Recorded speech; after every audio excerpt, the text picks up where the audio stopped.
Alors peut-être que si tu cliques sur cette vidéo, c'est que tu es en train de préparer ton voyage dans une magnifique destination. J'en suis persuadé et écoute, je suis très content pour toi. Mais là, je veux pas avoir l'air arrogant. Mais tu peux avoir un bon passeport, une assurance, une trousse de secours et quand même te retrouver dans une situation de à l'autre bout du monde.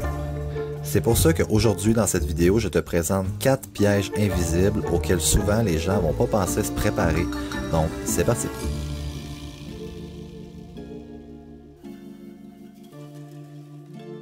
Selon l'Union internationale de la conservation de la nature, près de 40% des zones naturelles protégées dans le monde n'ont aucune couverture mobile fiable.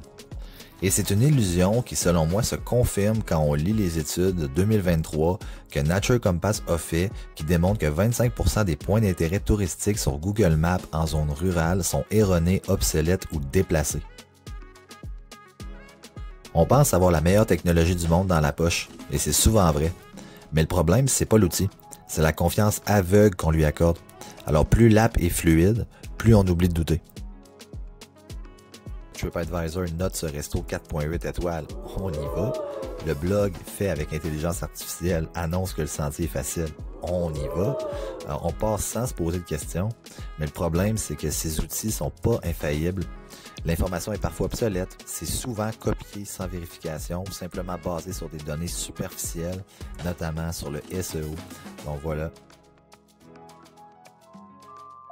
Alors c'est sans doute le piège le plus doux, le plus séduisant et le plus perfide. Et tu vas comprendre pourquoi je l'appelle le voyage en bulle. Alors tout est organisé. L'hôtel t'accueille avec un cocktail. Les excursions partent à l'heure. Le chauffeur te sourit. Tu pourrais croire que tout est sous contrôle. Mais c'est là que tu te trompes. Dans cette bulle, tu vois plus le pays, tu vois un décor. Tu oublies que la sécurité peut varier d'un quartier à l'autre, que des tensions peuvent éclater localement sans que personne t'en parle à l'auberge, puis que certaines rues sont sûres à midi, mais elles ne le sont pas à minuit. Certaines destinations donnent l'impression d'être tellement rodées par les touristes qu'on oublie carrément qu'elles sont vivantes, complexes et parfois fragiles. On loge dans des hôtels confortables, on suit les recommandations Google, on participe aux tours organisés, on est fluide, c'est rassurant. Mais est-ce qu'on se rend vraiment compte qu'à 2 rues de son auberge, une manifestation éclate ou qu'en soirée sur la plage, ça devient un endroit désert et très risqué? Alors voyager en bulle, c'est avancer les yeux ouverts, mais l'esprit fermé. C'est souvent comme ça qu'on fait les plus grosses erreurs.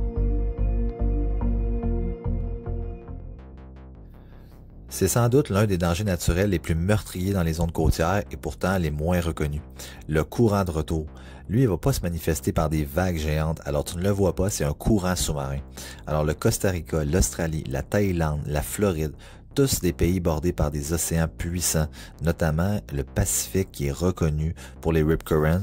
Donc c'est un danger qui est d'autant plus traître qu'il s'attaque aux gens qui sont très bons à la nage et qui se croient bien connaître l'océan. Donc voilà, le bon réflexe c'est simple mais contre-intuitif, c'est de pas lutter contre le courant. Et puis je t'invite à aller voir la vidéo que j'ai faite à ce sujet, qui est très complète et qui va te donner tous les outils nécessaires si tu te retrouves face à un rip current, mais aussi pour bien les reconnaître. Et tu le sais, la dépendance au réseau est aujourd'hui tellement ancrée dans nos habitudes qu'on oublie à quel point elle est fragile. Alors pour éviter ça, il ne faut pas seulement prévoir un plan B avec ton téléphone, il faut penser offline dès le début. Télécharger les cartes à l'avance, enregistrer les contacts utiles, noter les étapes critiques sur papier. Dans les zones reculées, les guides expérimentés utilisent encore la radio, j'espère que tu t'en rends compte, parce que la technologie moderne ne suit pas partout. Alors la solution n'est pas un gadget miracle, c'est la préparation. Alors le manque de signal, la bulle touristique, la confiance aveugle aux apps et l'océan qui t'attire doucement mais sûrement. Félicitations aux gagnants du guide de voyage au Costa Rica, donc vous serez contactés dans les prochains jours. Alors si vous vous voyez à l'écran, n'hésitez pas à liker. Je veux te remercier d'avoir regardé cette vidéo jusqu'à la fin. Si tu veux voyager plus loin ou plus librement, mais toujours les yeux ouverts, tu as juste à t'abonner. Je vais sortir des sujets régulièrement parce que ce qu'on ne voit pas peut nous coûter cher, mais ce qu'on comprend peut tout changer. Alors sur ce les voyageurs, je vous dis à la prochaine, à bientôt.